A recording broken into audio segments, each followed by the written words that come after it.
Friends, today we have with us one eminent person, Miss Mittali, a student of Officers IAS Academy.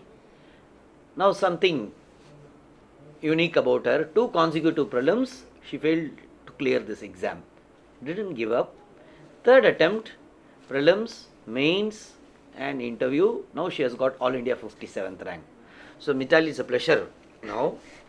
What was your feel yesterday once the result came? How the feel was? Before we go to that, what was your feel last time when you failed the prelims, second prelims, after that you came here, I remember. But second time once you failed, what was your feel that day? Well, failure doesn't feel very nice. It doesn't. But then again, I knew that I have two more chances. The age limit was 32. So I could never think about giving up unless I was prepared for failure this year and probably writing my last attempt, because in my mind I had to go the full circle. I remember you were telling again and again I want to do Yes. something. Yes, I remember. And in fact, you were studying for prelims also. I was suppose. already Yeah. studying for Okay. prelims. Now, what was your day? How was your feel yesterday? Well, the happiest part was not having to study art and culture again. So I don't have to do that. That is the happiest part.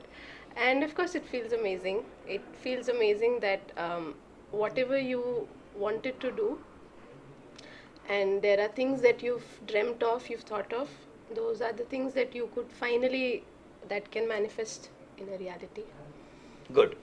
Now, you are now normally when students come to Officers IAS Academy, they ask whether working people can clear.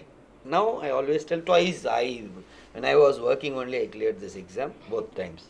Now, you are one now standing example, you are working, very busy, you are working in Pondicherry. Now, how you managed time?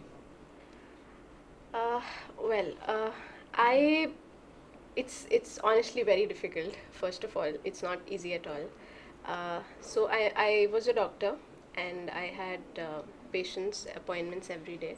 So my time was kind of divided, in the sense that when I go at 8 in the morning, my hospital starts at 8, and my time in the morning was kept for newspaper, so that my day would start with reading the newspaper, and I would align my appointments, I would align my work according to my schedule.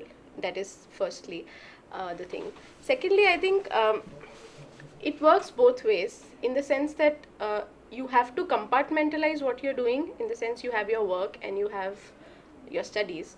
But then again, I think sometimes it's very important to look at both work and studies through the lens of each other's perspectives. For example, when I'm working, I work in health sector.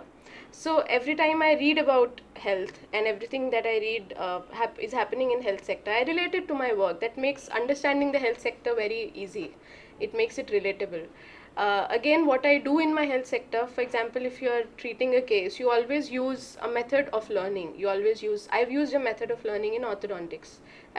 I use a method when I treat my patients. It's the same with studying. So you bring that scientific temperament, you bring that logical reasoning into your studies also.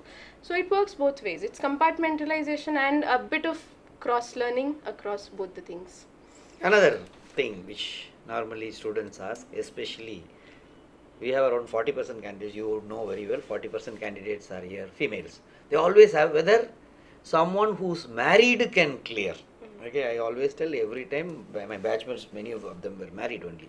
However, now you are a married person, how you manage that? And if you want, you can also tell a good thing about your in-laws also. Now they'll also be happy. How they supported you? I need to say two things here. I started my preparation when I was 28 years old, which was very late, coming to, a female's age especially.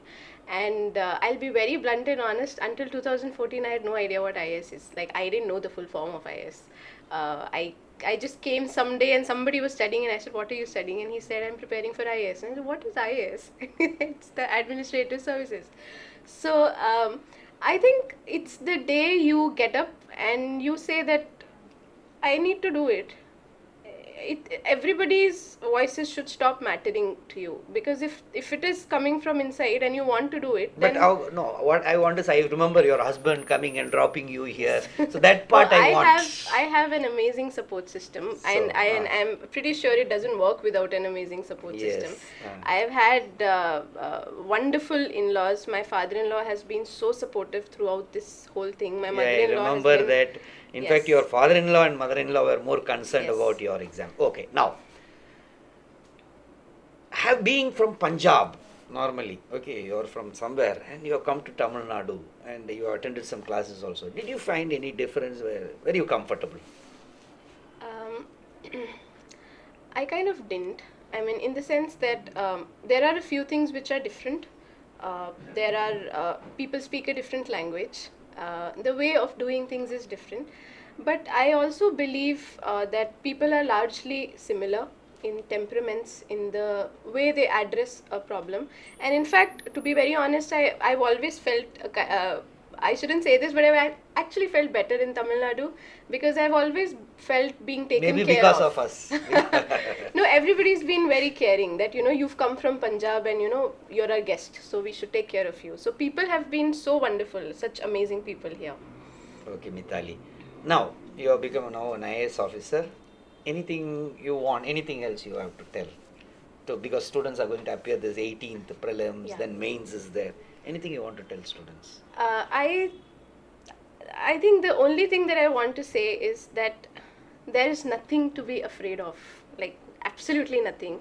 And this entire exam, and I'm a witness to that, this is not a game of how much you know. It's a game of mind. And as long as you believe in yourself, as long as you think you can do it, as long as you think that what is coming from inside you is the real truth and that is what you want to do, please don't let anybody stop you, including yourself. Please don't come in your own way, and please don't do that. So, believe in yourself. And I won't say that I had believed in myself all the time. I had people like him. I had this academy. I had a lot of people here who actually told me that, you will go through, and that acted as a lot of motivation for me to do what I was doing. And sometimes you need teachers. Sometimes you're just not enough for yourself. And please go ahead, ask for help. If you need help, go ahead, ask for help. Come to the academy, talk to professors. They're such amazing people. And just please have faith in the process. Just have faith. So, so best wishes from Officers Thank you so IAS much. Academy. Now you, as a student, now you have become an officer. Now taken a rebirth, and hope you will do very good work in education or health sector, which are your priority areas. Thank you, Mittali. Thank you so much, sir. Thank you. Thank you.